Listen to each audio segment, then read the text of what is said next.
Hey team, this is part 2 of 2 with Ethan Mechare. And if you haven't listened to part 1 yet, come on. Y'all already know the deal with these 2-parters. Go back, listen. He's absolutely lovely. And you will find out more information there about how you can get to know him better and how you can participate in his live art piece, Where Are You Now? So go back and listen. And if you've already listened, we love you. We appreciate you. Thank you. Let's get on with part 2 of the show. Okay, so we have 12 customer service jobs. Which was your favorite of those 12? And you can't say Ethan's Diner because obviously, like, you owned it. So yeah, I mean, owned and operated. Yeah. My favorite customer service job, without a doubt, was being a naked cleaner. Okay. It was just so hysterical. It was so fun. It was also painful, but I mean, I wrote a solo show about it, so there was a lot there. I'm going to need to know basically every detail. So how did you know this was an option? Did you just create this idea? You just created it. Okay. Just like everything I do in my life, I always feel like I'm just that kid again with the video camera. I'm like, I've got an idea and I'm going to make it. Okay. And then I just feel like I'm just a total idiot who it just has an idea and then goes for it. So no one ever told me that naked cleaning existed. But I was like, one day in my house, I was like, I like things clean. Okay, number one. So it starts there. Like, I like to clean and I like things to be tidy. Okay. So at home one day in LA, I was like, why do people clean with clothes on? Because you get so sweaty. And then I get sweaty when I clean. I don't know how you clean. How do you clean? I clean with clothes on, but I get sweaty. Yeah. I scrub. And I'm like, ew. So then I want to take everything off. And so in my own home, I was like, I'm clean. Like my boyfriend at the time, he would come home and I'd be like, I'm just cleaning. Like, this isn't, this isn't an invitation. Yeah, exactly. I'm like, I'm just, I'm going to be balls deep in the bathtub right now. And, not balls deep in you. So yeah, exactly. You do not need to join me. There's bleach everywhere. Just be careful. So I was absolutely like, one day I was thinking, how could I make some more money? Because I'm always hustling. I'm always, trying to find something. I tried to be a dog walker in LA at one point. I hate dogs. Nobody criticized me for that. Fuck everybody on this podcast who's listening who hates people who hate dogs. I mean, yeah, that's right. I said that right. Because I'm sorry. I'm a people person. All right. Do me, I just don't love dogs. I don't love animals. Yes, they're cute. I can see they're cute, but I'm not. But anyway, I was like, maybe I could be a dog walker. Hell no, Ethan. Come on. I literally walked into the dog walking place. It was actually a place. It wasn't. And I hugged the dog. They didn't hire me. So that didn't work out. So I'm always looking for ways to make money. And I thought to myself one day in LA, I was like, well, wait a minute. I love cleaning. I like being naked. I like sexual intrigue. I got Oprah magazine in the mail, and Oprah magazine was always telling me to follow my true passion. And so I was like, what do I really, I was following Oprah's advice, who do you really want to be? Who do you want to be? That's what she kept asking every fucking, issue. That she was on the cover of. Yes. Oprah plays a big part of my show about my life as a naked cleaner, because I really was inspired to be a naked cleaner because of Oprah, because I made the vision board / mood board / dream board. You know what I'm talking about? Yeah. Because she told me to. And all over that board was just a bunch of naked people, scantily clad with a lot of cleaning products. And I was like, I am meant to be a naked cleaner. And so then I trialed it out in LA, and then I moved to London, and I really went for it in London. How did you advertise? It was all my own creative. Okay. So, and how did you, well, 2 things. So as a woman, all I can think of is danger. I'm like, oh my God, that's the most vulnerable you can be, paying attention to something else without clothes on. Like, oh my God. So how did you feel safe, and how did you advertise? So number one, I think it's really different for a man doing it for a man. And so there is just a difference in, obviously, the gender there. And so obviously straight men prey on women, right? That's like why that's rape. And so and then straight men prey on gay people too, gay men to harass them and hurt them. So we have a similar predator, but that's another story. Anyway. We have the same predator. I was like, I know that it's just going to be so different if I'm just targeting mostly gay men or bisexual or straight men in the closet. So I put my ads up on our old favorite, Craigslist. Yeah. Yeah. You can't do it anymore. They've totally taken down all of I think you can do misconnections still, but I used to post it in male for male. like M for M. Oh, I got you. It wasn't meant for, it was like, you really are supposed to post in there for like a hookup or whatever. Yeah. But like, you're not supposed to post for like advertising for a business. Yeah. Yeah. Because like there would be like escorts and stuff. And sometimes the ads get flagged. Like if people get annoyed that they think you're asking for money, which I technically was, I try to spin my ad to make it look like, sometimes I would have guys who would write and be like, is this for free? And I'm like, no, I'm not scrubbing your pubic hair off your toilet for free. So that's a no. That's a no. It's a hard pass. I'm not doing it. Yeah, exactly. So how did I feel safe is that I kind of assumed that it would be okay because most men are just out to get their jollies off. So I didn't really think they were going to try to rape or kill me. And I knew that Craigslist was probably a great place to start. Okay. And so, but you answered, so you advertised to men. Did you ever clean the house of a straight and or gay female? Like, were you ever in the house? No, I was so basically I did this job for a couple years on and off being a naked cleaner because I was my own boss, you know? And when I first moved to London, and when I started to think about what I wanted to work on next artistically, I wanted to write a solo show. And I was like, couldn't think of what to write my solo show about. And then somebody said, weren't you a bloody fucking naked house cleaner? And I was like, yeah, I probably should start there. Thank you. You can never see your own life. Yeah. Ever. Good suggestion. Yeah, exactly. So when I started writing the show, I had kept notes and journals and stuff of all my clients. So just kind of out of my own, because I like doing that. And so I was like, oh, fuck. Like, just for a counterpoint, if I'm writing the show, I'd love to have a woman. So I started advertising and I got on Craigslist, but I started putting it in like male for female or like female. No, I didn't put female. I put male for female. And I got no bites. And of course I got no bites. We're because scared. What woman is going to ask some gay, I mean, not even gay. They didn't even know I was gay. Like right. even, I said I was queer or something, but like, they were just like, no, like who the fuck, you know? And I don't even, yeah, it's just a total safety issue. It's just totally different. I just feel like men are like, sure, come on over. They've never even seen your face. You know what I mean? They're like, you might murder me, but whatever. I don't care. Come over. Yeah. But women, it just was 100% there. If I was through an agency, different. There is an agency here called Butlers in the Buff that lots of women do hire, but it's more for like bachelorette party. That's what I was just about to say. It's like we're not going to ask you to bleach our toilet. We want to see your penis. Yeah. Well, even then it was like too softcore for me. You wore an apron and all they saw was your ass. I'm like, I need to show my dick if I'm going to fucking do this. Okay. So did you wear an apron when you worked for yourself? No, you were like, no, it was naked cleaning. Weren't you scared of getting like oven cleaner on your balls? Oh my God, all the time. I was like, please don't let me get bleach in my dick hole. Absolutely. But I will tell you this. I did try to use as many organic products as possible. Smart. I would sometimes write people and be like, hey, do you mind going to like your local Planet Organic? That's like a local, you know, or like Whole Foods or like even like a mainstream grocery store. I'd say like, can you just get some baking soda and some like vinegar? I'll make my own when I get there. Or like Method products are typically more organic and they're sold here. So I would ask people if they could do that. Not in the beginning because I didn't know what the fuck I was doing. But then when I became like a massive entrepreneur like Oprah, I was like, had all my requests. I was like, I'm taking over the world as a naked house cleaner. So did you, so you actually did clean then? This wasn't like a veiled, you're doing something else. You were actually cleaning.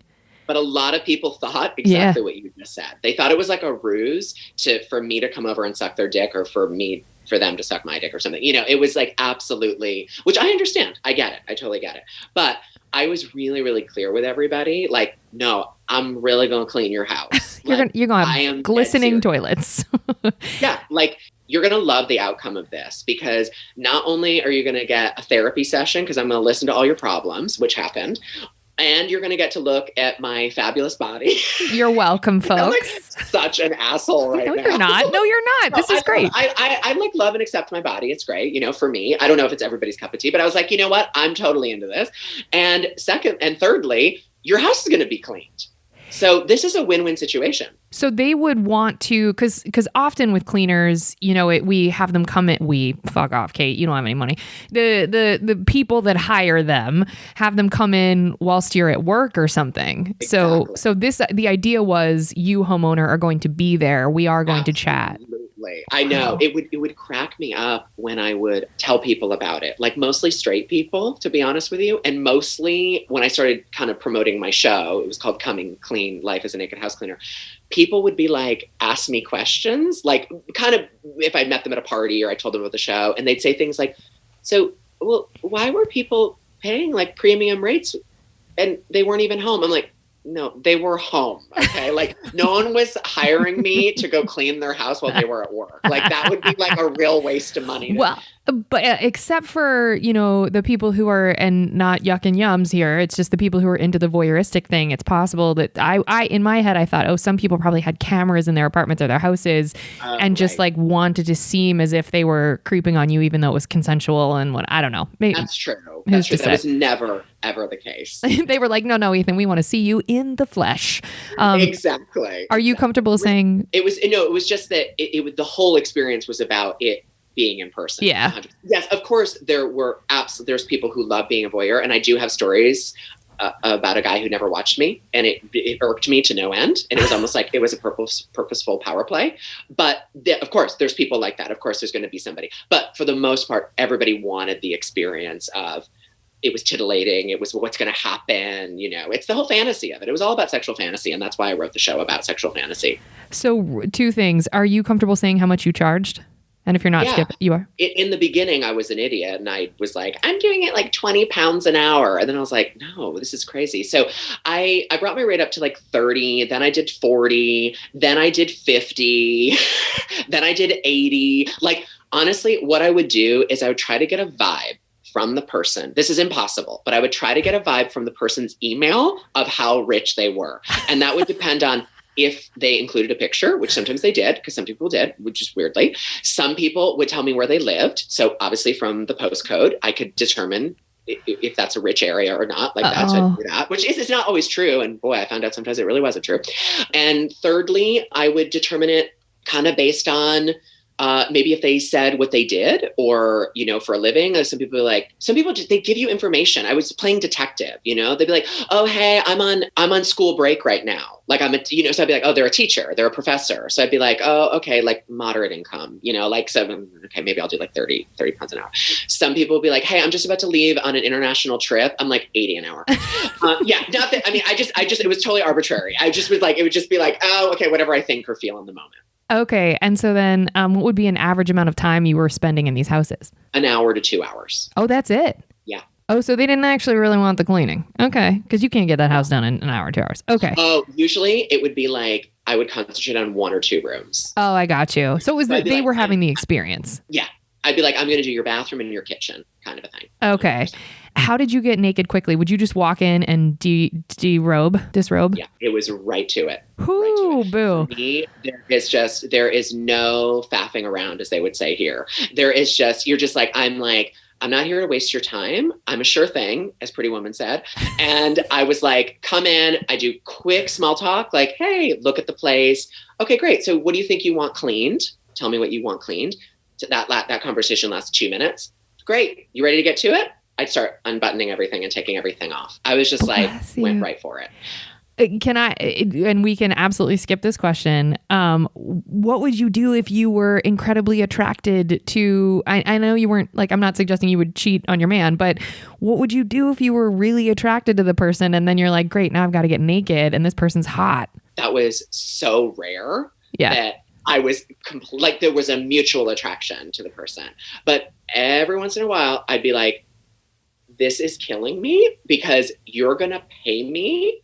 And yes, I'm cleaning, but I'm attracted to you too. I don't feel like I'm doing you a service. I mean, even though I was cleaning for them, I really was cleaning for them, but it felt like a little bit, you have a chemistry with somebody, right? Yes. So it almost felt like an immediate friendship. It's like called instant friendship. I think there's like a term like that. And I feel like we'd almost have instant friendship. So it almost felt like it felt a little prostitute-y. And so then I was like, oh boy, this is territory that is culturally we could talk about all day. Sure. Because there's all this shame associated with it. There's, especially for women, there's all this stuff. And I address it in my show. I talk about it. You do? Okay. Yeah. The worry about people are going to judge you. People are going to look down at you. People are going to disparage you. People are going to, there's all sorts of negativity that comes with it. Sure. Now, would those people tip you better?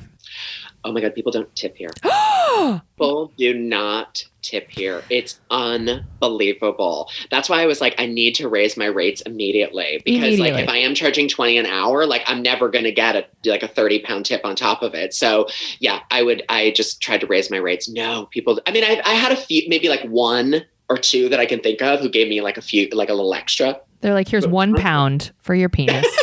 You're like, okay. Pretty much. You're like, my penis is worth at least 5 pounds, but whatever. Exactly. I was like, and then my ass is worth 10 pounds. Hello. So let's go, people. 10 pounds. Oh, I see what you did there. Okay. So I just one more question about this. So the guy who never watched you, that was a power play, you think? I could only assume so. Okay. Because I literally spent the entire time trying to get his attention while he sat on his laptop in the living room.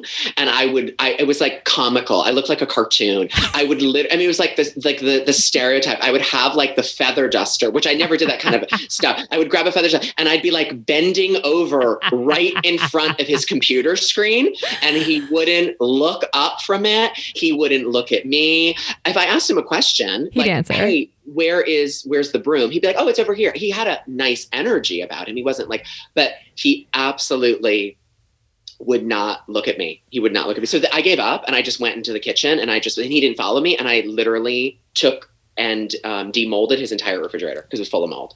Oh my God. So you exposed yourself to mold because he wouldn't look at, God bless you, Ethan. That's actually. Well, I had a job to do, you know? Okay. And it was clear. He wasn't participating. Take it seriously. I will tell you what, that one though, because the mold was so bad, I wore the yellow gloves and I put on my shoes. I mean, yeah, I would have been scared to breathe it in. I mean, that's a real, ooh, bless your heart. Okay, cool. Well, I have a billion questions, but people should just see the revamp of your show when that happens. Yes. So we had just talked about your favorite. Okay, so what was your least favorite of all of those jobs?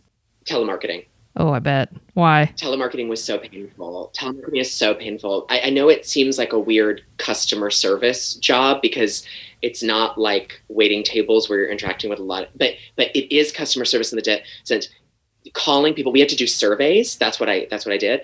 And it was so painful you got paid more if you completed an entire survey. And so I think I made minimum wage. And so if you made it through the survey, you got like extra money. So sometimes people would hang up when you were one question away from completing the survey. So it was always, and you're constantly lying to them about how long the survey is. So you're like, you never tell them, because it's like, I know it's a fucking 45 question survey, but I'm like, do you have a few minutes? That's what they say to you, right? So like, do you have a few minutes for a quick survey about ketchup? No joke, ketchup. And so I remember Heinz ketchup was like one of the clients, and you'd be like 10 questions and they'd be like, how much longer? And it'd be like, just a few more questions. And I'm just trying to say them as quickly as possible because it's multiple choice, right? You're like, would you rather do A, B, C, or D? B. Okay, great. So, and it's like literally sometimes people would hang up and you were one away and you didn't get to finish it. And then this is the worst part. I'm just remembering this. When you finished it, you'd have to say, can you please hold while my manager verifies this phone call? Then you'd have to raise your hand, okay? Because it was a whole line of us in like a bank of computers with the headsets on, like the Madonna style headsets, you know? And you'd have to raise your hand and then you have to wait for the manager who was at the front at like this big table, like a couple of them. And then they'd have to get on the call. They'd like see you and then they knew what booth you're sitting into.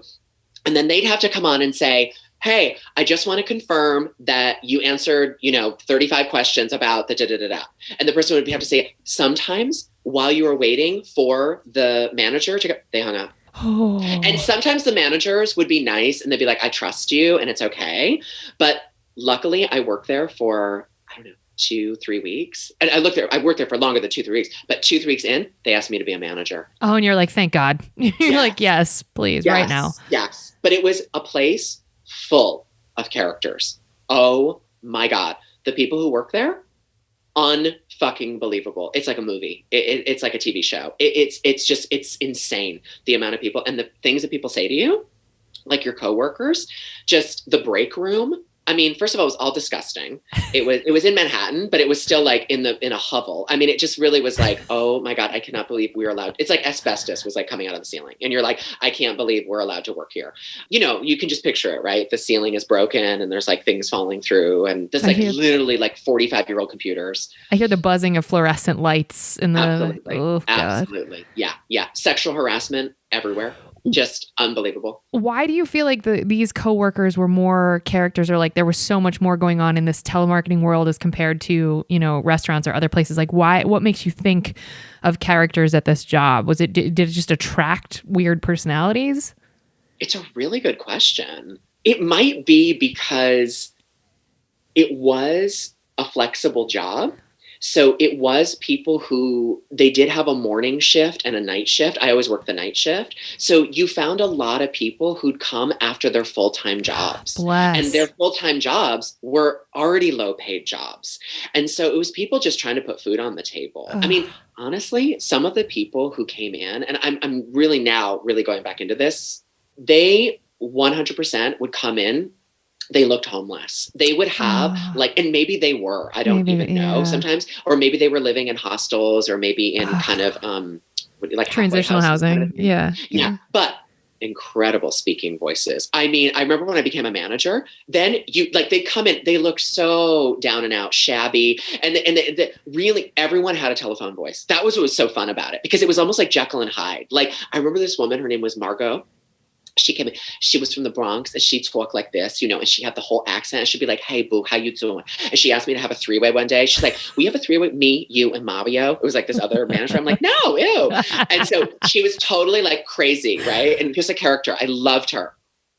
Literally, she'd be talking to me like, I'd be sitting next to her. Okay, do the transition. Yeah, be her and then get like, okay. Boo. Anyway, do you want to come out with me tonight? We are going to go fucking, it's going to be the tits. All right. We are going to go crazy. Oh my God. It's going to be, and then your phone would beep, means you had a call, right? Because it was always roaming. And so it'd go beep. She'd go, hold on, boo. Hi, this is Margot. Did you have time for a few minutes to do a quick survey? Okay, wonderful. Great. Okay. Get out of here. It was unbelievable. I mean, talk about acting. These people were incredible actors. They really, really were. So many of them were. And so even the homeless guy, I remember he had an incredible, he sounded like one of those incredible voiceover actors, you know, like a Samuel L. Jackson, or, sure. You know, that just have that booming, you know, like I was like, you should get a voiceover agent from the street, because, you know, yeah, exactly. Listen, hey, weirder things have happened. Do you have a headshot by chance? Let me just take a quick Polaroid of your face. Exactly. So that job attracted various characters who, it's probably just because by the time they got to that night shift, they had an ass full for the whole day, and they were like, This is not the American dream. I'm not making enough to survive 40 hours a week. I'm now working 80 and I'm still not making it. That's right. No. So and for some of them, they'd done it for so long. They had worked there for decades. I'm not even joking you. And so it was just this safe place. They got to come at night and they made extra money. And I, to be honest with you, to really answer your question, the place probably made them crazy. I'd like to rewind time. Maybe when they first started work, I know it made me crazy. So I'm sure, and I only worked there for a summer. So I imagine that after 10 years, it made you cuckoo for Cocoa Puffs. That's what I'm assuming. I mean, if nothing else, the asbestos you're breathing in every shift with the fluorescent bzzz in the background, like, yeah, you're going crazy. You are. I wish I could think of the name of the movie. It came out a couple years ago and is brilliant. It came out the same year I think Get Out did, and it's with this actor that I love, and he starts in a telemarketing firm, and it shows him getting moved up, and then I know what movie you're talking about. You know what I'm talking about, and then he becomes. Is that where they turn into like gorilla? Horse. No, they turn into like horses. Yes, and it's such a good fucking film, and I can't think of the name of it. But as soon as you said telemarketing, I thought of that movie instantly, because he goes crazy in the movie. It's so good. Anyway. Not helpful. Kate can't think of the name of it. Okay, so how did you find out about that job? Was that a Craigslist find, or you just from the Village Voice newspaper? Oh, hell yeah. Okay, that's the real safe place to find jobs too. You really, I mean, the fact that you're alive here speaking to me now, Ethan, is actually a miracle, considering all the dangerous situations you put yourself in. God bless you. I know. I mean, I wasn't flying planes or anything, but yeah, it's true. I mean, there was a lot of shadiness that was going down. I haven't even told you about when I was a drug dealer. Moving on. Edit. Okay. So that was your least favorite. Okay. What's the weirdest thing you've been asked to do whilst on the clock? And I'll bet you got an answer for this one. I am excited to hear what you have to say to this. I was asked to fart on a cake. Podcast over. If you're done, I'm not asking anything else. I'm crying. I was asked to fart on a cake. That is that when I mean, it's so easy. That question is so easy. Thanks, folks. Good night. We're done. Yeah, it's on the tippy top of my brain. I mean, I don't think anything could top that for me. What would top it for me is if you say to me that was not whilst you were being a naked cleaner, but that was whilst you were like telemarketing or any other job that makes no sense. Like that, then the interview is over. Was it? I was a tutor. No, it was totally when I was a naked cleaner. Yeah. Okay, I gotta hear the context and why. So lots of people have different fetishes. I learned from being a naked cleaner, and which God love. And they're things that you could never imagine and that you'd never thought about in your life if you don't have fetishes. Okay, sure. And I put myself in that category. I'm not a fetish person, so it was like an education in fetishism. For me doing this job, because you would get all these emails and people would just kind of unload on you. That sounds. Yep, they would try to unload on you. We're going past it, Ethan. Keep going. They would unload on you metaphorically through their fantasies so what they wanted you to do before they came over. So sometimes I would learn about what they wanted me to do before, and then I could say yes or no. And then sometimes they would lay it on me. There we go. This is full of double entendres, this one. And they would lay it on me when I got there. So okay. Would they get your approval ahead of time for what you were comfortable with, or was it just understood? Yeah. Okay. Yeah, okay. Absolutely. So this guy, he emailed me and he told me straight up. It was through an email. So he said, I have this fetish and I'd love you to clean my house, but at the end of it, I want you to fart on this cake. And I mean, if you don't have a fart chambered, like what if it ends up being poop? Like, what do you do? Did you eat a bunch of beans? Like, how did you guarantee you'd have a fart chamber? All of it went through my head. And I was like, my first response was, how much? and he was willing to pay. So I went. Of course. So I went. Yeah. So I was like, I knew that I wasn't going to do it because I just knew I couldn't do it. Like, because I'm all about giving the customer what they want. Right. Sure, and so I'm not going to fake it. And so I knew there was no way that I was going to be able to do it. But I thought, it's really funny. So I went over, I cleaned his house, and I kind of made it clear from the email. And then when I saw him, like, this is something that I'm probably not going to do. I can't remember how I nuanced it. It was kind of like, oh, wow, that's interesting. Like, high five. Yay for you. It reminds me of Margaret Cho. She has like a stand-up thing where she says that British people actually say things like, oh yeah, Bob, he's really interesting. He sees things really, really, really interestingly. Come to find out Bob is blind. So, I felt like that was a little bit like how it was. What you were doing. Oh, that's interesting. Like, no, I'm never going to do that. Not farting on your cake. I was like, oh, that's interesting concept. Yeah, tell me more. So I cleaned his house, and then lo and behold, a cake appears. And I was like, a big old chocolate cake. Of course it has to be chocolate. Well, it should be, because what if something happens? I know, so you can disguise it. And so I just saw it sitting on the counter, and it was actually in a cake thing, where you can like cover the thing. It's like the plastic, but like it was I couldn't see what was in it, but it's obvious that there's a cake in there. Okay. Do you know what I mean? So I could see on the counter as I was cleaning the kitchen that there was clearly a cake on a plate with a top over it, but sure. It wasn't transparent, so I couldn't see. So it was like the entire, if you could see me, if like it was like a video of me, you could see me the whole time. It was almost like the cake was eyeing me the whole time, and I was like looking back at it like, I feel attacked. Stop. Yeah, I was like, stop following me. And I knew at one point probably the cake was going to be revealed, but I didn't really know if it was or not. And so I wait, real quick. So you didn't say, there was not a hard no in the email. You didn't say, I'm not doing that. You just did that seems interesting. Tell me more. But you finessed it as a kind of no. Exactly. Okay. Exactly. Keep going. So then, because I was like, I have to go. But I learned really early on with customers, don't make promises you can't keep in naked cleaning. Do not do that. It's one of my hard rules, because the minute you tell somebody you're going to do something, well, then you got to do it. Hello. So that's why in the beginning, when people were like, really propositioning me like sexually, I was finding it difficult to say no. And then I would find myself in these positions of having to say no when I got there. Yeah. So much better just say no right off the bat. So then if they don't want you, if they really want to have sex with you, call somebody else. They're going to move on. They're going to move on. So it's like I'm protecting myself, right? Yeah. So I learned that really early on in my tenure as a naked cleaner. So the cake is following me around the room the entire time, and I didn't have the courage to ever even, because he left the room at one point, and I was like, I really want to, just because it's like a movie where like you want to open it, like there's nothing in there. It's like it's all just that you're being tortured, right? It's like a horror movie. Dun, dun, dun, dun. But I was like, there's probably a cake there. There's probably a cake in there. There's going to be a fucking cake there. But so the whole time it's kind of eyeing me, you know, I feel like it has eyes, literally. Ugh. And I clean the kitchen. I clean the bathroom. My time is up. And I'm like, okay, it's time to be paid, right? So I go in the living room, and what I used to always do is just start putting on my clothes. To be like, okay, great. And just kind of awkwardly let them kind of go and get their money, kind of a thing, you know? Mm-hmm. So it just, you know, I didn't want to ask for it explicitly.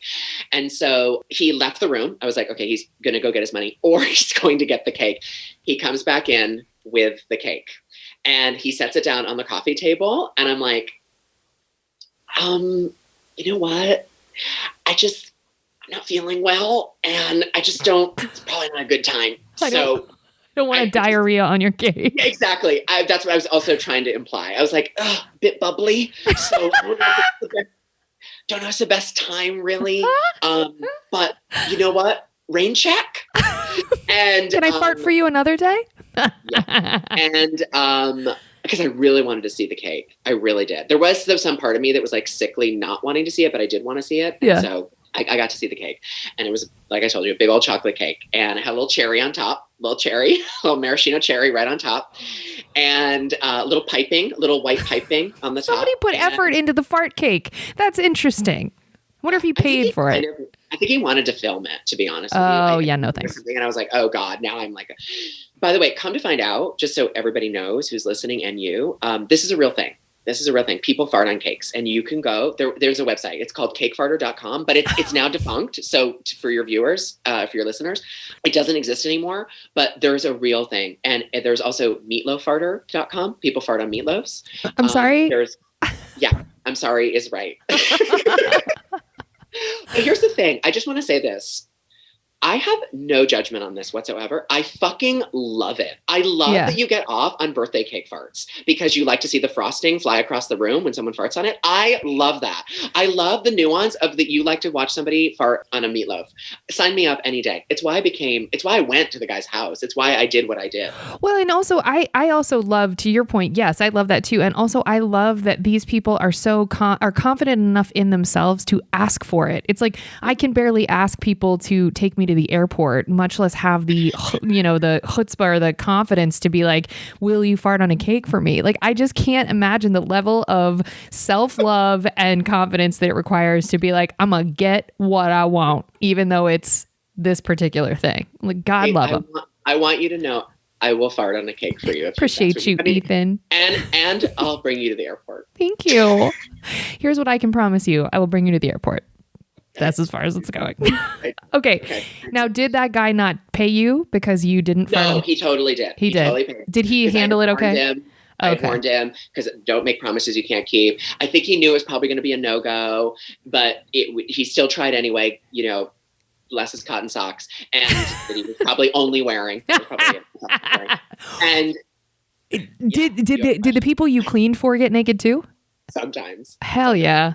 I didn't like it wasn't very often, but if people wanted to, it didn't bother me. You were like, okay. Or people were in their underwear. The whole thing just cracked me up, honestly. Like, none of it for me was at all like a sexual excitement. I was like, this is so I felt like an anthropologist. I was just going to say, it speaks to the documentary side of you, actually, not that you were documenting it, not that anyone needs to worry you didn't film it. I'm not suggesting that, but more that you were anthropologist, but also sociologist of studying the human behavior, and just it's almost voyeuristic, even though you are participating. It's an interesting and how I fit into it. Sure. And how I fit into it, because what are my own fantasies? What are my own, like, how do I repress myself? Sure. Like you were saying, I can't even ask to bring me to the airport. Like, now I felt the same way. I was like, wow, I have a lot of admiration for people I do too. who know what they want, yes. who can find a way to do it, who maybe don't have shame around hiring someone. 100%. Like, when you involve money in something, then it becomes all this, like, all these blurry lines and you're pathetic and all this bullshit. And I just didn't agree with any of it. But it still was in the back of my mind. It was still in the back of my mind. Sure. Going, are you a prostitute? Are you giving into somebody's fantasy even though you don't really want to do it? Is that fucked up? Like, all this stuff. But it really was a dissection of looking at human sexuality and, sure. and how we in Western culture particularly really, really, really look at sexuality and how we explore our sexuality. Or don't. Don't. Yeah. Yeah. And it's an interesting, did it change your personality when you were done doing it?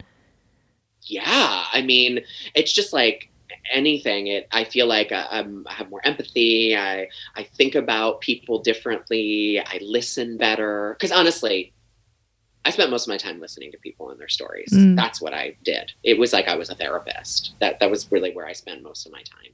You know? Did anybody know people so deeply, and I don't mean that balls deeply. Second reference to getting balls deep in someone. I love it. Did anyone ever cry whilst you were naked and like telling you their story? Oh God, I thought you meant because my body was they were like, oh my God, your body's so gorgeous or so awful. So gorgeous. Because of your pristine male physique, did people shed tears at your Greek godlike body? Well, they did. They did. I believe you. The minute they saw my dick, they were in tears. The whole package. It was just like uncontrollable tears. No one ever got emotional, but there was like teary, but there were, I mean, boy, we talked about some deep shit with people, especially a lot of straight guys. I'm putting that in quotes. Yeah, I saw that. About sexuality. Bless. Telling me things they told me they'd never told anybody else. Oh, yeah. Telling me things they'd never told their girlfriends about their fantasies about to be with men or their fantasies to just even explore. Not even that they felt like that they were even gay or bisexual, but maybe they just wanted to explore that just to see, you know? So it was really like a lesson in listening to people, just letting them speak. I bet you saved some relationships too, because being able to just offload that, even just expressing like, something as innocuous as like, I'm curious what putting a marshmallow in my butt is like, or something, that we would consider like, haha, that's funny versus like, I don't identify sexually with men, but I'm curious. It's fascinating. There's a lot of healing, I'm sure, that happened there. Okay. And I probably broke up a lot of relationships. I didn't say it, but yes. Mm-hmm. Yep. You probably did. Okay. When you were working in any of the not naked, because you were working for yourself at that point, was there ever an incident that made a customer ask to speak to your manager? Yeah. I thought about this because I waited tables for 5.5 years, and I don't think there was ever a time when a manager asked to speak to someone because of me. I don't think so, but I definitely got in fights with customers for sure. Okay, about what? I don't think it ever escalated into them asking to see a manager. Wait, how did you avoid? Maybe. Okay. Now that you're really like pressing me on it, it was probably like really, really like stupid. Like something was wrong with their food or something. And it was like, it was bad. And so like, can I talk to the manager? But it wasn't about me. You know what I mean? Sure. It wasn't like, oh, I did something. It was more just like, this really does not meet my expectations kind of a thing. So yeah, what? I don't feel like it was me though. What was something you got into a fight with a customer about? There were so many things, but because I used to get in fights with people. Number one was, okay, this is going to be great for the dog people. That it had outdoor seating. Where I worked, and everyone used to bring their fucking dog and leave it in the middle of the walkway where we used to have to walk. So there was tables on either side of us. So it was on a sidewalk. So there was tables closer to the edge of the sidewalk and then closer to the building. And so they made a little aisle for us in the middle to walk down with all the plates and take the orders and stuff. And so people would let their dogs sit. So I would make I'd have 3 plates in my hand or 4 plates, and I would like step over the dogs really. And sometimes the dogs were like tiny, like a little fucking teacup what do you call those poodle, dogs? those little Chihuahua, yeah. teacup Chihuahua. Like, I mean, they're not that big, but I'd do like a massive clown step over it. And then I'd be like, can you please move your dog out of the entry or out of the alleyway or whatever it was, the walkway or whatever. Yeah. And I would get aggressive with people about it, but it was more like in a really passive aggressive way. That's that sting. The LA has a lot of that. The passive aggressive aggression. That sting doesn't feel great to be on the receiving end of. Although you weren't in the wrong. I mean, if you're going to trip over a dog, like that's a big deal. Yeah. Okay, go ahead. But I chase people down the street when they didn't leave me good tips. Ethan, tell me right now. Wait, not even that you were stiffed, but you didn't think the tip was enough? No. Yeah, exactly. So if I got like a 10 or 15% tip, not all the time, but a lot of it, because mostly I didn't get 10 or 15% tips because everybody in LA pretty much, I would say, and where I worked, it was a breakfast lunch place. Okay. So I didn't have to do dinners, which is really, really different culture. Yes. This was turn and burn, right? This was like fast. Yep. And I appreciated it. I loved it. So you didn't have to spend a lot of time with people who were bad customers because they were in and out typically, right? And so if you got a bad tip, it was like, whatever, you're filling the table next, you know?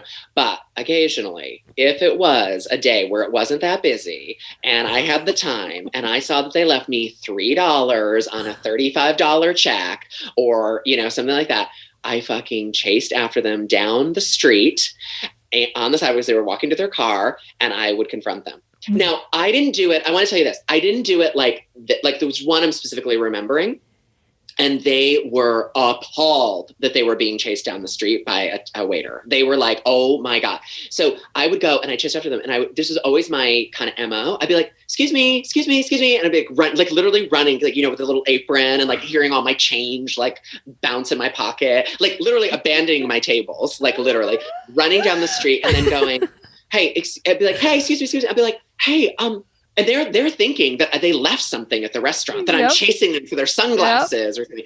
And they're like, oh, hey. And I'm like, was there something wrong with the service? And they're like, no. And I'm like, and then I take the receipt and I'm like, well, you left me $3. And tipping is customarily 20 to 25%. Oh, I wish I had the balls. And literally, they would dig into their pockets. Ethan. Yes. And they coughed up more money and I took it and walked right back to my station. And my friend Jen, she was like, you are unbelievable. You are unbelievable. She didn't give a shit. She was just like, whatever, on to the next. She had such a laissez-faire attitude about it. I was like, for me, it was totally, I say this is totally woo-woo, but there's a thing and like, you found your power animal. My power animal is a skunk. Okay. Skunk medicine is all about respect. This was totally about respect. I was like, don't disrespect me. Do not disrespect me. Okay. I'm sorry. I literally was like a skunk. I went down the street and I sprayed all over them. And I'm not talking, you know. Yeah. I'm laughing so hard I can't breathe. Hold on. And my friend Jen would watch me and she would watch the people from afar dig into their pockets for little dollar bills, people, because a lot of times people just paid on their credit card.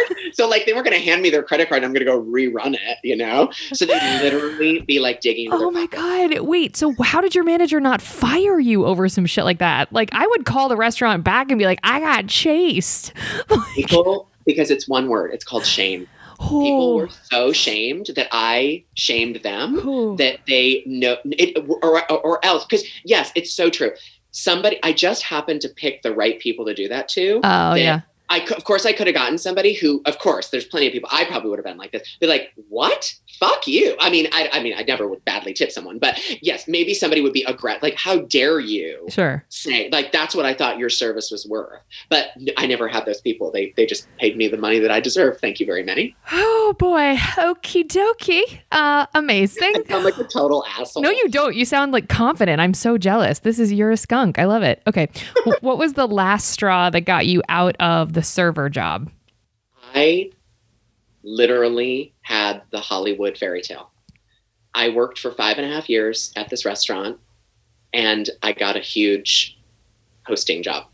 And it was like this high paid, long-term TV commercial. I was a spokesperson for a hair care product and it led me to do all of this incredible work for 2 years. And so it was like, I got the big job and I literally called and was like, I quit. Oh, Done. oh, I cannot wait for that day. And were you discovered because of the job, or was it through your agents that you got the hosting? No, it was because of auditions that I had gone. It was an audition that I went on through my agent. Yeah. Amazing. Have you ever told a customer to fuck off, apart from chasing them down the street and asking them to tip you more?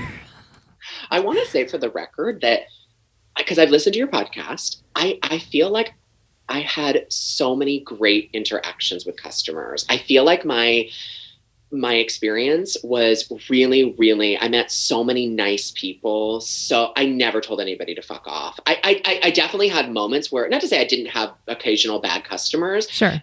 People I didn't chase down the street, or people who just weren't very kind, or just not, they didn't really care about me at all and what I was doing for them.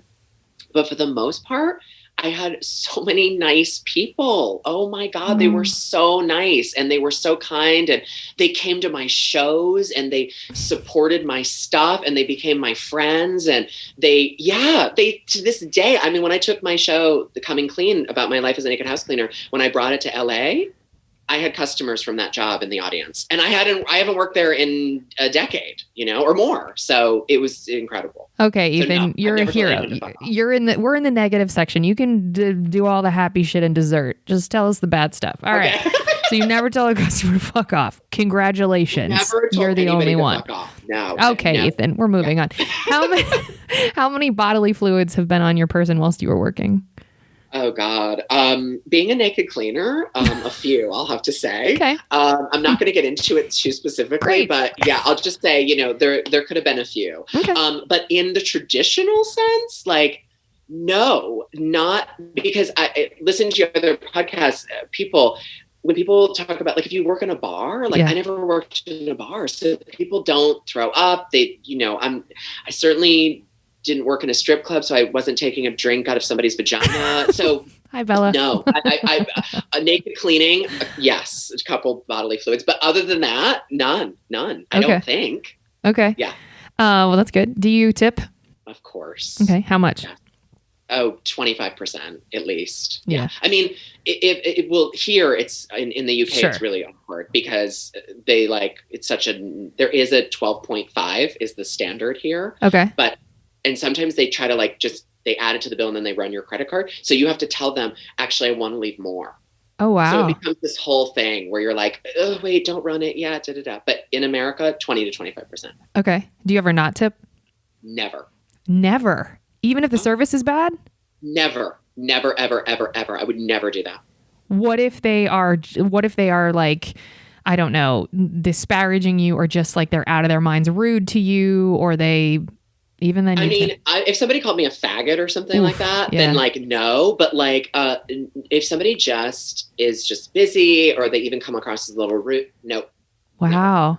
No. That's awesome. Because I really know what it's like. Everyone has bad days. Everybody has bad days. Yeah. They probably need it more than they don't need it. So it's like, I'm just gonna give it because it's the right thing to do, because everybody's needs money. Hello. Come on. Well, I'm going to add this question because now, since you have lived in both places, so do you see a difference in the type of customer service that you receive in the UK, where tipping is not standard, versus in the US, where we're kind of all singing for our supper if we work specifically at a bar or restaurant? In the framing of this question, can you tell a difference between tipping culture versus not, as far as performance by the employee? Yeah, I think in the States there's so much pressure for the waiter, the waitress, the server, whatever you want to call it, the person who's in that customer service position, to perform. Yes. And here it's just not, because it's standard 12.5% that goes on the bill. You could ask to have it taken off, actually, wow, if you want to be like a real dick. But I would say, though, the people that I've met here who are in customer service positions, they do have a little bit of that American, like, hey, how can I, really nice. I wouldn't say that just because there's no big pressure on them to perform, there is a little, they are really nice, and they do, because there is the chance you could give more, I guess. Sure. But the pressure, it feels different. It feels totally different. Okay. And do you know what the minimum sort of living wage is for people at bars and restaurants in the UK? So I know what the minimum wage is. What is that?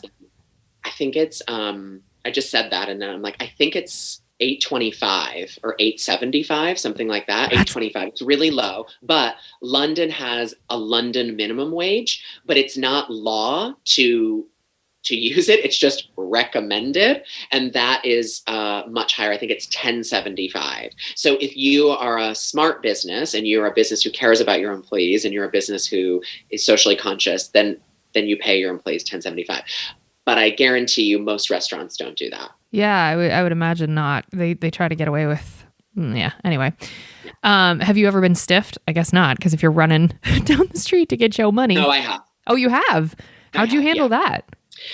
It was like the times I got stiffed were like, well, first of all, I didn't, like I said, like I didn't run down the street after everybody. It was just like when I was really up for it. But also probably like in my early days of wedding tips, this was like me. I became like a bitter old queen at the end. Like I was like, fuck you. Girl. That was like the skunk medicine. But like in the beginning, I would like, sometimes I would get stiffed and people had left. And believe me, I'd go outside and look for them and they were nowhere to be found. Like if I couldn't see them walking to their car, I'd be like, what are you going to do? You know? So I mean, it was maybe it happened once or twice. Oh, okay. It was mostly lower tips. Sure. Like what I didn't deserve. And the worst is when it was from someone famous and they made money. Yeah, don't get me started on that, because some of the worst tips I've gotten, I'm looking at you, Channing Tatum. A lot of them, what did I say? Oh my God. My God, like, no. Yeah. Oh God, that's so disappointing. I know. It was for me too. And there's been some lovely, and I shouldn't expose the ones that don't tip, because they'll probably come for me, but he ain't gonna listen to this. Okay. Have you ever had anybody walk out on a bill completely and not pay at all? No, I don't think so. Yeah, it's not as common. I'm really racking my brain. I'm like, did that happen to me? Did that happen to me? No, I feel like that happened to other people I worked with, for sure. But I don't think that ever happened to me. I think people think it's more common than it actually is. People do it, the dine and dash thing that people think is cute, which it is not. Have you ever been fired from a customer service job? I don't think it, okay, so I was really thinking about this. It was that trial shift I did at the Rose Cafe in Venice. Oh. As a host. Oh. I did I think I did a Saturday and a Sunday, or maybe I just did one day. And the manager, I think he was homophobic. He criticized me all day long. First he started off criticizing my hair. Okay. And I was like, I did have a reverse mullet at the time, which is, long in the front, short in the back. Ethan, no, I would criticize you too. And so it was a look. Okay. It was a choice. It was an absolute choice, a reverse mullet. And he was just really, really, really, I could just tell it wasn't going to work. So I think it was one of those things. I don't think I got fired, but I don't think he asked me to come back to start. And I think I didn't want to either. I think it was kind of mutual. Because I remember I said something to him when he said something about my hair. I was also wearing a turtleneck. I remember this. And I know that sounds weird because it's LA, but it was by the beach and it was kind of cold. No, it's cold over there. He thought it was inappropriate that I was wearing a turtleneck. I've worn a winter jacket to Rose Cafe because they have outdoor seating. It gets cold there. Yeah, and they have the little heater. Yes. Things on. Yeah, and I remember I made a crack. Like he was wearing a tie that was really ugly, and I said, maybe you want to rethink your ties. Like I said something like that, and it just was like not. And then I kind of like laughed, like ah. But if he's coming for you in such an inappropriate way, I'm sorry, but there's only so much. You have a lot. I need to take a note from your skunk confidence because there's only so much abuse that you need to be taking, which is zero. But I used to work seconds from there, and a girlfriend of mine was like, "Oh, come, interview here, make a ton of money, blah blah blah," and then she was telling me the tip system there and how it seemed real sketch. I don't know how it is now. I'm not saying she works there now. Everything's shut down. Don't come for me. But when she described the tip breakdown there about how much the house kept, I was like, oh, I'm in that hell right now. The house is keeping 44% of my tips here. Like, no, I'm not. Oh, yeah. Yeah, I quit that job very promptly. But anyway. And then last question in this section, can you think of the worst customer? And if you can't think of one specific, can you think of an archetype of what is the worst customer? Either answer will do. This is the worst customer for me. Of course, there's the people who are entitled, like when you're waiting tables. There's the people who kind of treat you like you're below them. But the worst for me really was when I had a great connection with somebody, or they were nice, or I did everything. It was totally fine. And then the tip was really bad. Yes. That was so hard to swallow because it's like it's like as an actor, you're waiting for your applause and your roses being thrown on stage. And literally there's tomatoes being thrown. And booze. And you feel like you did an Oscar winning performance or a Tony winning performance. You're like, I was brilliant in that role with table 12. And then they literally leave you 250. And you're like, wait, what? It would like, and maybe because I'm a performer and an actor, and I was just like, I was so sensitive. And that's why my friend Jen, I really admired her, because she was like, fuck it, and on to the next, So for me, the worst customer is somebody who tricks you into thinking that they're going to reward you with a great tip and a butt kiss. That's a great answer. I haven't had that yet on the podcast. I love that. And I totally identify with that. Yeah. Well, folks, even though Ethan tried to jump ahead a section by being all nice in the previous section, barf, we're going to move on to the good stuff now. We hope you saved room for dessert.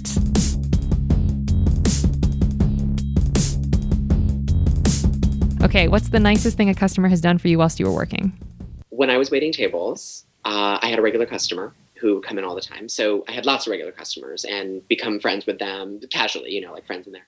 And I told him one day that I loved his leather jacket. And I don't even love leather jackets, but there was something about it. It was just really cool, and it looked really expensive, and it looked really beautiful. And I said, I love your leather jacket. 4 hours later, he came back with a bag from Fred Siegel, and it had the leather jacket in it in a color that I would like. He somehow knew it was a green instead of a black one. I still have that leather jacket today. It's worth like $1,000. Ethan. Yes. He brought me a leather jacket. Yes. His name is Danny. Are you still friends with Danny? That's so lovely. We're friends on Facebook. Yeah. He's a hairdresser. He does Drew Barrymore's hair. Danny Howell. He bought me a leather jacket. That's so lovely. I hope he hears that. That's really, really lovely. It was so kind. It was so thoughtful. Yes. It was just it was so unexpected. It was when I saw him coming back, I was like, oh, is he going to eat here for lunch now? Because he had been in for breakfast, And then he just handed me this Fred Siegel bag. And I was like, what? What's this? How did you react? I was just dumbfounded. I was like, wait, what? And he's like, no, it's for you. And that thing where it's like we weren't like best friends or anything. No. And so it was a little that we're like, oh my God, thank you so much. What? No, I can't keep this. I can't. He's like, yes, of course. That's for you. I got it for you. I'm like, no, I can't accept this. I can't accept this. He's like, absolutely. You're accepting it. Oh, I love that so much. Those are the kinds of people, I say this all the time. When I get that kind of money, I am going to bless people with that kind of surprise shit all the time, because it is my favorite thing to watch people just be so overwhelmed with the kindness and not know where to put it. I cannot wait to be able to do stuff like that. That's really, really lovely. Say his name again, just so people can hear it. It was Danny Howell. I love it. Okay, what's the best tip you've ever gotten? And if you don't want to say the actual monetary value, you can give us a range. Leather jacket's a pretty dope tip, so I don't know. The jacket was There was one time when I was naked house cleaning where you're going to die. I'm currently dying. This is like, how we said British people don't tip, but this is an exception. He loved my work so much, he gave me 500 pounds. That's the equivalent to $1 million US. I don't know conversions, but that's a lot of money. It's like $750. Yeah. That's amazing. Yeah. Okay. It was incredible. It was really incredible. And totally unexpected. And he did it like it was nothing. He did it. He pulled it out of his pocket. It was just there. It was just he literally counted them off in hundreds. Wow. You're going to have to show me your penis after this, because I have to imagine that had to be some of this. Okay. I'll send you some pics after. Amazing. I'm into it. Yes, you have my consent. What is the best lesson that you have learned having worked in customer service? What's something I've really learned? Is that what you asked me? Yeah, the best lesson that you personally have learned having worked in it. Everybody's got a story. And everybody has a story. People are coming from places that you can't even imagine. Even the people that seem like they're dicks or they're assholes to you, as on the receiving end, as the customer service person, it just was to just have some understanding about people. It doesn't mean that it still doesn't sting. It doesn't mean that I didn't want to chase people down the street and say, how dare you? Because I did all that stuff too. But it really was everybody's got a story. Everybody's coming from someplace, and I probably don't know what it is. And it'll probably surprise you. And the same going the other way too. When people look at customer service people, it's like, listen, you don't know where they've come from today.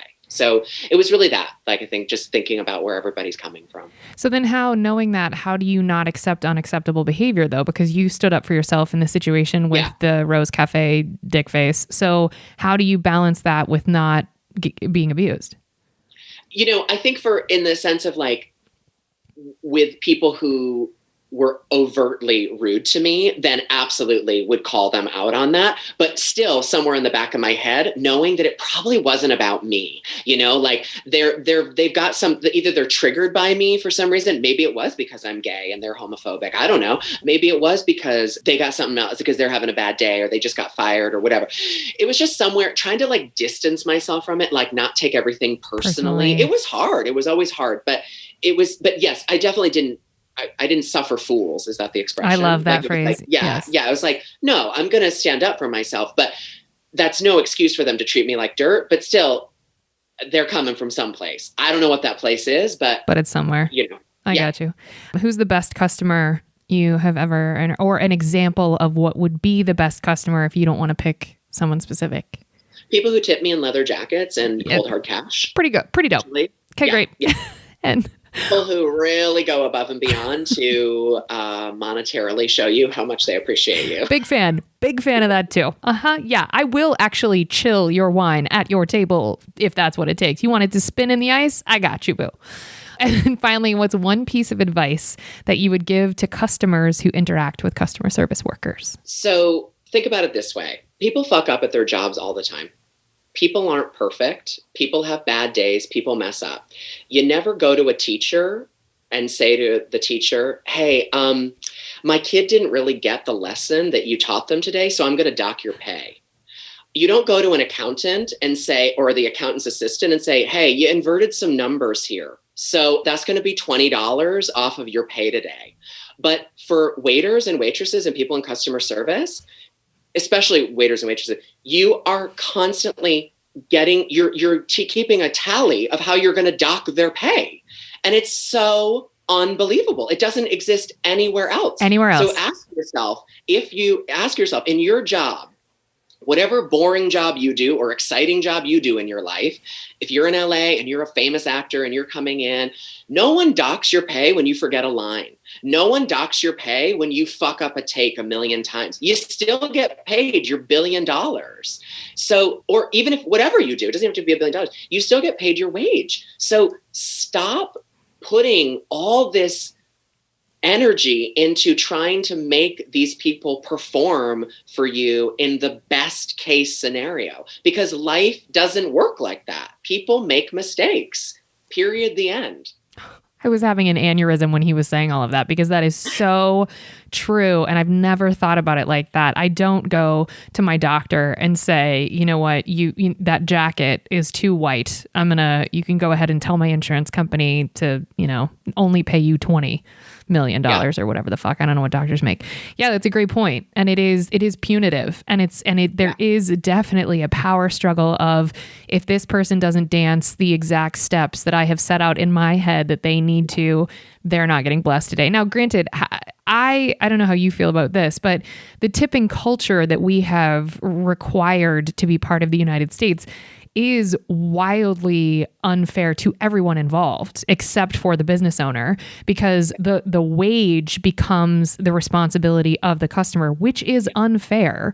And especially because they've paid for the meal. So they don't have to tip you ever. And it is a backwards, imbalanced system that I can't pay my rent unless you choose to give me free money. That granted, I've served you and I've earned, but my job is to actually serve you. So I'm not necessarily going above and beyond by bringing you a hot plate of food. That's my job. So it is, the system is imbalanced. And I mean, I'm sure that you've seen, especially now that you're living in a culture that that has the 12%, but doesn't really like overtly tip.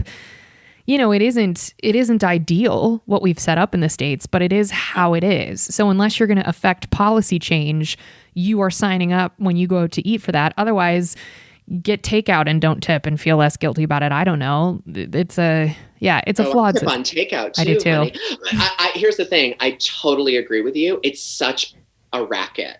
Such a racket, the whole thing. Oh, this is my second piece of advice, because I got more. Good. Second piece of advice for a customer, if you're sitting there, you have no idea, probably as a customer. I mean, you touched on this earlier, Kate, about your tip is not just paying the waiter or waitress's wage. You're also, that waitress or waiter is responsible for tipping out the busboy who cleared away your plates, or the bus girl, the porter or the kitchen staff. We used to have to tip out the kitchen. Yep. I have to tip the kitchen out. Yep. Why is it my responsibility to tip the kitchen? Thank you make the food. You should be paid a fair wage by the owners of the thing. So think about that. Like that, it's not just for me. It's for all the host. I used to have to tip out the host or the hostess. I just named 3 or 4 people that I had to tip out. Yep. Sometimes managers are skimming off the top from my wage. Yeah, the place where I worked where we were paying 44% back to the house. The kitchen got a taste. The bartender, I was bartending at the time, but I still had to tip that much. Bartenders, host, I forget all the. It was bonkers. It was bonkers, yeah. The percentages, and it is a way that the business can continue to make even more money because, especially with the food cost going up, they would say, "Oh, well, we're going to raise the menu prices, so your average tip would be higher," which wasn't necessarily true. And also, that just meant, well, more money back to whomever. And yeah, it's everybody getting a taste, as they say. And yes, do you have any other advice? It's a flawed system. I agree. And you should keep that in mind next time you're sitting in a restaurant. Wanting to be punitive and yeah. Although I do think that people could make a difference beyond policy change. I do think, I've done this before. I do think if you say, hey, is the manager here or the owner? And say like, hey, I'm a little bit worried about the system and how it works. Like, I have to tip so then they can do this. And I've had discussions with business owners and be like, I know, but then they tell me their side of it. Like, oh my God, you don't even know like business rates and taxes. And yeah, because it's just a powder keg. It's about to blow up. Yeah. Because the system isn't sustainable because it's called greedy capitalism. Yeah. It's not sustainable. It isn't. And we're seeing that now, the number of, anyway, that's a whole thing. This is a different podcast. We're going to go down the road here. Yep, we could. Do you have any other advice or anything else you want to say about customer service? Okay. I think You've said it. Given advice there to people. You've nailed it. Well, how can people get in touch with you, Ethan? What can people do to find out about where are you now and tune in, because you have been doing this monthly. And so are you on socials? How do they just give us all the info to get after you? Right. So I'm on Instagram as The Silver Factory. So that's from a Warhol reference, because he used to have, Andy Warhol used to have the factory and they covered it all in silver. So I love that idea. Anyway, The Silver Factory, at The Silver Factory. I'm on Twitter as @doingitwithEthan, because when you come and hang with me, you're doing it with Ethan. That's without a G. It's doing it with Ethan. And I'm on Facebook as well, that you can find me as Doing It with Ethan on there as well. And my name, Ethan Mechare. Can you spell that for folks? Yeah, it's M as in Mary, Echare. But I just go by Ethan. I'm just a one-word person, you know? You're a single namer. It's like Cher, Madonna, Ellen, Ethan. Oprah. Oprah. I can't believe I didn't say Oprah first. I can't believe it either. What's your brand? Let's get focused. Okay. And then do you have a website or anything that will have the information so that they can find where are you now? Yeah. So this is what kind of sucks about this is because the registration link, so you do have to register. It takes 1 second to register for Where Are You Now? Because it's a webinar. So it's through Zoom, unfortunately. So the website is like really long and annoying. But if you go to any of the socials that I just said, like Doing It with Ethan or The Silver Factory, they're all in my bio. So you can find it there. You can also go to my website and find it there too, the link, which is ethanmechare.com. Okay. And the concept of the show, just so people understand, you can call in and just watch. You don't, like Ethan mentioned, your mic isn't on and your video is not on. He has to invite you into the room if you raise your hand and say that you want to participate, and you can go as deep as you want or be as surface as you want.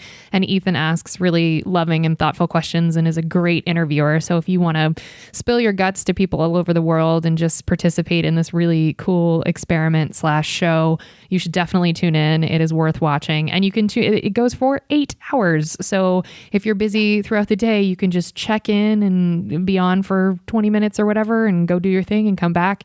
And you can also get Zoom on your phone and just listen and go about your life. Anyway. Exactly. That's the perfect description. Because it goes on for 8 hours, you've got no excuse to tune in, people. Yeah. Like, come on, you can find 10 minutes to tune in. I'd love for you to do it. So yeah, Kate has been a brilliant participant. Oh, I appreciate you. You've asked lovely questions. It's been really, really fun. Well, folks, we're going to drop your checks now. Thank you so much for listening. If you want to help us out here at Service from Hell, we'd love to have you subscribe, rate, and or review the show wherever you listen. It will help us reach more people that need to be schooled on the art of being kind. It will be catharsis for those of us still working in the industry. If you want to get in touch with us here at Service from Hell, send us your receipts at servicefromhellpodcast@gmail.com. We'd love to hear from you. Remember, if you can't afford to tip, you can't afford to go out. So don't be garbage and be good to people. It's easier that way. Thanks, Ethan, for being on and giving me so much of your time. This was a long interview, and I really appreciate it. It was lovely. Thank you. All right, folks, that's going to be it. Good night, everybody.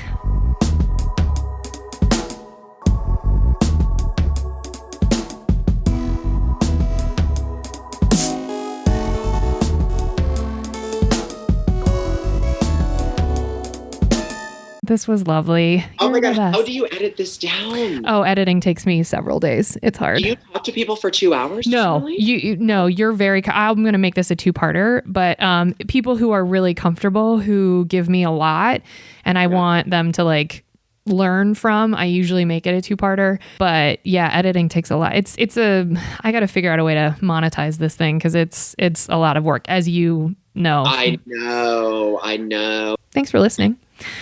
Oh my God, of course. I really enjoy it. I'm really, really proud of you. Appreciate you. I'm proud of you too. I don't know how you find the energy to sit for 8 hours and talk to folks, but I will see you on... You could do it. I have faith. I think you could do it. Girl, I don't know. I do not know. I'll see you Monday. Okay, Bill. Interested in helping support the growth of this podcast? Thank you so much. Please visit our Patreon at patreon.com/The Kate Gaffney. That's patreon.com/THEKATEGAFFNEY.